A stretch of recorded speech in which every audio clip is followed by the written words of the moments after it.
ഇത് കണ്ട എൻ്റെ കയ്യിൽ കുറേ വിത്തുണ്ട്.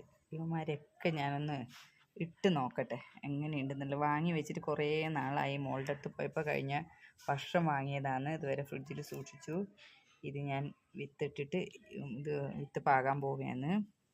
അപ്പം ഇതിൻ്റെ എഫക്റ്റ് ഞാൻ പറഞ്ഞുതരാം കേട്ടോ. അത് പാകി മുളച്ചോ ഇല്ലയോ എന്തായാലും ഞാൻ പറയാം കേട്ടോ. ഇന്നത്തെ പരിപാടി അതാണ്. ഞാൻ എൻ്റെ വിത്തൊക്കെ പാകിയതാ എല്ലാത്തിലും പാകി വെച്ചിട്ടുണ്ട്. ചകിരിച്ചോറ്, മണൽ, വെർമി കമ്പോസ്റ്റ് ഇത് മൂന്നും കൂടി ചേർത്തിട്ട് അതിലാണ് പാകിയിരിക്കുന്നത്. അപ്പോൾ ഇത് മുളയ്ക്കോ ഇല്ലയോ എന്ന് കണ്ടറിയണം. കാരണം ഒരു വർഷത്തിന് മേലെയായി വിത്തുകൾ എൻ്റെ കയ്യിലിരിക്കുന്നത്.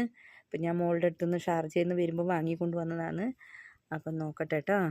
അപ്പോൾ ഇത്രയും സാധാരണ പെറ്റൂണിയുടെയൊക്കെ വിത്ത് പാകുന്നത് ഇങ്ങനെ തന്നെയാണ്. അപ്പം നോക്കാം മുളയ്ക്കോ ഇല്ലയോ, അതിൻ്റെ ജെർമിനേഷനൊക്കെ എങ്ങനെയാണെന്ന് അറിയില്ലല്ലോ. നോക്കിയിട്ട് അതിൻ്റെ അപ്ഡേറ്റ്സ് നിങ്ങളെ അറിയിക്കാം കേട്ടോ.